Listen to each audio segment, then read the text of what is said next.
students, today we are doing class 9th in textual question answers, that is the part 1. So here we are on page number 100, that is 100 page number. Okay, so first question is what? An object was moving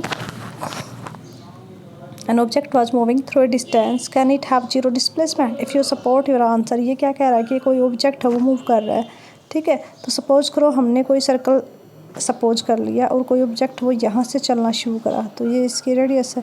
यहाँ से चलने के बाद वापस यहीं पे आ गया इसी पॉइंट पे।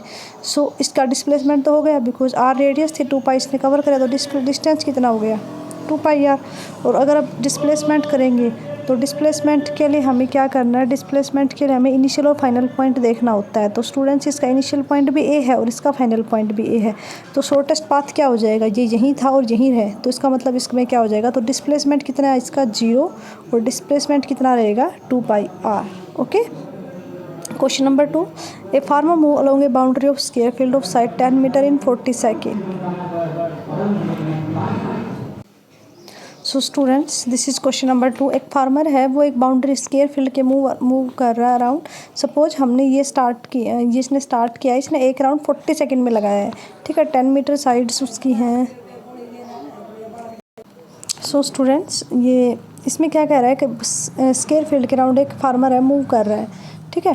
10 मीटर साइड है तो 10 10 10 10 कितना हो जाएगा 40 हो जाएगा उसका पूरा पेरीमीटर, ठीक है। टाइम कितना लिया इसने 2 मिनट 2 सेकंड लिया है, तो उसको हम सेकंड में चेंज कर 2 × 60 × 20 तो 140 सेकंड हो गया। तो 140 सेकंड में वो एक राउंड पूरा कर रहा है, ठीक है। सॉरी 40 सेकंड में एक राउंड पूरा कर रहा है और हमें निकालना है 140 सेकंड में कितने राउंड्स कवर करेगा।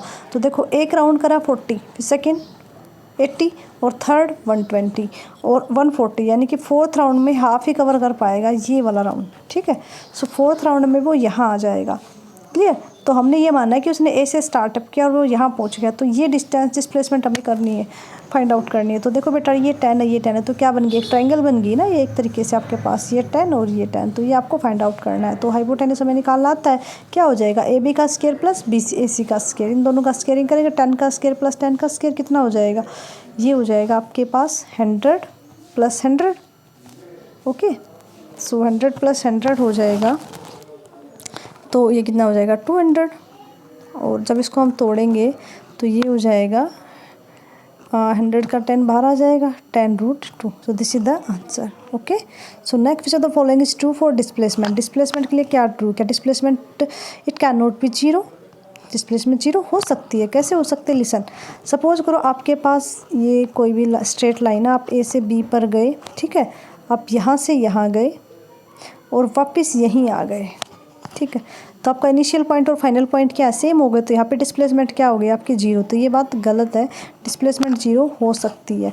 अब ये सेकंड क्या रहेगा, magnitude is greater than the distance, जो इसका मैग्नीट्यूड है वो डिस्टेंस से बड़ा हो, तो ऐसा बेटा कभी भी नहीं हो सकता। हम वही केस दोबारा से लेते हैं कि कोई भी बॉडी ए से बी पर गई, ठीक है। सो ए पे बी गई, तो ये मान लो 10 मीटर का डिस्टेंस है, तो ए से बी कर गई, तो डिस्टेंस भी 10 हो गया, डिस्प्लेसमेंट भी 10 हो गया, ठीक है। तो दोनों 10-10 हो गए हैं, अब डिस्टेंस भी इक्वल है, डिस्प्लेसमेंट तो इक्वल हो सकता है।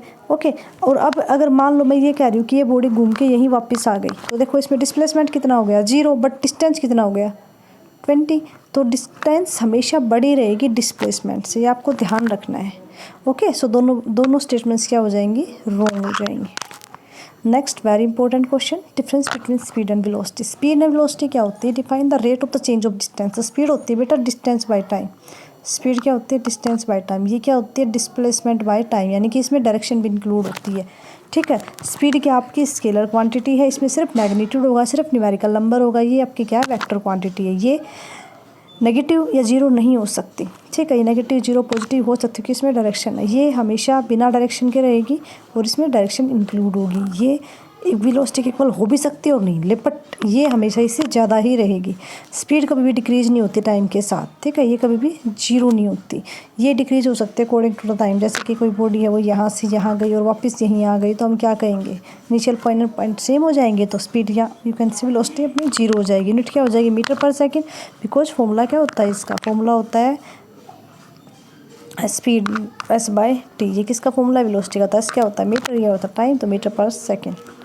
Okay, now next question, under what condition the average speed of an object is equal to, जब कोई भी बॉडी स्ट्रेट पाथ कवर करेगी ना, ठीक है, तो इसमें डिस्टेंस और डिस्प्लेसमेंट दोनों सेम है। ये मान लो 10 ए से बी पर गया, तो यहाँ पे डिस्प्लेसमेंट और डिस्टेंस दोनों सेम है। तो जब इक्वल स्ट्रेट लाइन में कवर करेंगे तो हम क्या कहेंगे कि डिस्टेंस और डिस्प्लेसमेंट सेम हो जाएंगे, ठीक है।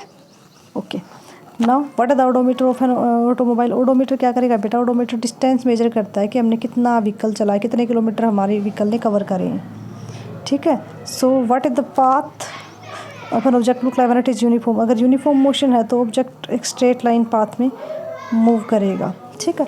अगर स्ट्रेट यूनिफॉर्म मोशन है तो आप क्या कह सकते हो, कोई एक स्ट्रेट लाइन पाथ में मूव करेगा। और इस तरीके से आप इसको एक सर्कल पाथ में भी मूव, मतलब पाथ कोई स्पेशली वो नहीं है। अगर आप एक सर्कल में मूव कर रहे हैं तो यहाँ पे भी हो सकता है कि यूनिफॉर्म मोशन हो जाए, क्योंकि अगर आप इसकी टेंजेंट, इसकी डायरेक्शन का पता लगाओगे तो ये जो सर्कल में पाथ मूव करा, ये भी क्या है, यूनिफॉर्म मोशन है, बिकॉज ये कॉन्स्टेंट स्पीड के साथ यहाँ पे मूव किया जा रहा है इसके अंदर, ठीक है। तो ऑब्जेक्ट का यूनिफॉर्म मोशन हो सकता है फिर travel equal distance in equal interval of time. तो हम यूनिफॉर्म मोशन कब बोलेंगे, अगर ये equal distance equal interval of time में ट्रैवल करती है तो हम ये कहेंगे कि ऑब्जेक्ट का जो मोशन है वो कैसा है, यूनिफॉर्म, ठीक है। ओके, तो ये पाथ कैसा भी हो सकता है, कर्व्ड भी हो सकता है, सर्कुलर भी हो सकता है, जिगजैग मोशन भी हो सकता है। बस हमें इस बात का ध्यान रखना है कि इक्वल डिस्टेंस इक्वल टाइम में कवर होनी चाहिए। उसके बाद आपका बेटा ड्यूरिंग एन एक्सपेरिमेंट एक सिग्नल है, स्पेसशिप ने भेजा है, ठीक है। तो उसने भेजने के लिए कितना मतलब स्पीड कवर करा, 3 × 10⁸, और कितना डिस्टेंस कवर करा है उसने, 5 मिनट लिए। हमें डिस्टेंस फाइंड आउट करना, टाइम कितना दे दिया, 5 मिनट। मिनट को टाइम सेकेंड में चेंज करेंगे, 300 सेकेंड हो जाएगा, ठीक है। स्पीड आपका कितना, 3 × 10⁸। तो हमें पता है स्पीड डिस्टेंस बाय टाइम होता है, तो डिस्टेंस निकालोगे तो इधर मल्टीप्लाई हो जाएगा, तो 3 × 10⁻² 300। तो इनको मल्टीप्लाई करोगे तो 3 3 × 9, और ये इसका 10⁻² और 10⁸ के जगह 10⁻10। Now next question. So students, here the question is when you will say body is in uniform acceleration. Uniform acceleration कब होगा, जब कोई भी बॉडी है वो स्ट्रेट पाथ में अगर उसकी वेलोसिटी यूनिफॉर्म रेट पे चेंज होएगी तो हम कहेंगे कि यूनिफॉर्म एक्सेलरेशन है, मतलब equal velocity equal interval of time. Uniform के लिए आपको यही लगाना है कि अगर कोई body equal velocity equal interval of time में कवर कर रही है तो हम क्या कहेंगे, वो यूनिफॉर्म एक्सेलरेशन है, ठीक है। और अगर आपकी बॉडी अनइक्वल, जैसे कि ये वीटी ग्राफ बना दिया या वो ऐसे जा रहा है, कोई भी कर्व शेप बना रहा है, तो हम क्या कहेंगे उसको, यूनिफॉर्म, मतलब unequal velocity in equal interval of time या वाइस वर्सा, ठीक है। जब वेलोसिटी और टाइम इक्वल नहीं होंगे, मीन्स कि अगर सपोज करो कोई व्हीकल है वो मार्केट में गया हुआ है तो वहाँ पे उसकी स्पीड में कंटिन्यू चेंज आएगा, कभी कम होगी कम ज़्यादा होगी, तो उसको बोलेंगे हम नॉन यूनिफॉर्म मोशन। अगर कोई व्हीकल है कॉन्स्टेंट रेट पर अगर मूव कर रहा है तो हम उसको कहेंगे यूनिफॉर्म मोशन। अब देखो एक बस है उसकी स्पीड डिक्रीज हो गई फ्रॉम 80 to 60 किलोमीटर, तो फर्स्ट वाली क्या होती है यू, तो ये इनिशियल स्पीड और ये फाइनल स्पीड। अब किलोमीटर पर आवर में तो मीटर पर सेकंड में चेंज करें तो 80/5/18, तो इसको हम कट करेंगे तो आ जाएगा 22 × 22 मीटर पर सेकंड। अब आपको इसको चेंज किया फाइनल स्पीड में, फिर से इसको मल्टीप्लाई करा। अब कुछ बच्चे कहते हैं कि 5/18 से क्यों मल्टीप्लाई करा, तो आप इसको ऐसे भी कर सकते हो, 80 × किलोमीटर का 1000 और उसका 60 × 60, तो इसको आप ऐसे भी सोल्व कर सकते हो, ठीक है। जब ऐसे सोल्व करो 2 3 × 6 2 4 × 8 0, तो कितना आ जाएगा 400, और ये 2 3 × 6 2 5 × 10, तो कितना आ जाएगा 200/9, तो ये हो जाएगा 200/9। तो जब इसको आप सोल्व करोगे तो आपका यहीं आएगा 22.22, ठीक है स्टूडेंट्स। आप ऐसे भी कर सकते हो, आप ऐसे भी कर सकते हो। अब हमें टाइम बता दिया 5 सेकंड, तो हमें निकालना क्या, हमें एक्सेलरेशन का फॉर्मूला क्या होता है, v - u/t। तो यहाँ पे हम इनके वैल्यूज़ को पुट कर देंगे, ठीक है। और आप इनको देखोगे तो हमारा एक्सेलरेशन क्या आएगा, नेगेटिव आएगा। क्यों आया नेगेटिव, क्योंकि गाड़ी की स्पीड क्या हो रही थी, डिक्रीज हो रही थी। और डिक्रीज कब होती है, जब हम ब्रेक्स अप्लाई करते हैं तब गाड़ी की स्पीड क्या हो जाती है, डिक्रीज हो जाती है। और जब हम रेस बढ़ाते हैं तो गाड़ी की स्पीड क्या हो जाती है, इंक्रीज हो जाती है। अब last question of this part is that एक ट्रेन है वो स्टेशन से चली है, तो आप ये देखो जब गाड़ी स्टेशन से चली है तो इसका मतलब वो रेस्ट में होगी पहले, ठीक है। तो यहाँ पे इनिशियल वेलोसिटी क्या हो जाएगी हमारी 0, और उसने एक स्पीड अटेन कर ली 40 किलोमीटर पर आवर, तो उसको हम चेंज करेंगे 5/18 से मल्टीप्लाई करके, तो आ जाएगा 11.11। टाइम कितना लिया, 10 मिनट लिया। 10 मिनट को हम सेकंड में चेंज करेंगे तो 600 सेकंड हो जाएगा। अब वही फॉर्मूला लगा देंगे v - u/t, तो 11.11 - 0/600, तो इसको हम सोल्व करेंगे तो कितना हो जाएगा, ये हो जाएगा 11.11/600, 600। फिर इसको हम सोल्व कर देंगे, इसको डिवाइड करेंगे, डिवाइड करने के बाद आपके पास आएगा 0.0185। सो आई होप स्टूडेंट्स आपको सारा समझ आएगा। फिर भी अगर आपको कोई प्रॉब्लम है तो आप मुझे बता सकते हैं, ठीक है। You will give me your comment, then I tell your answers. Okay, thank you for watching. Okay, thank you students.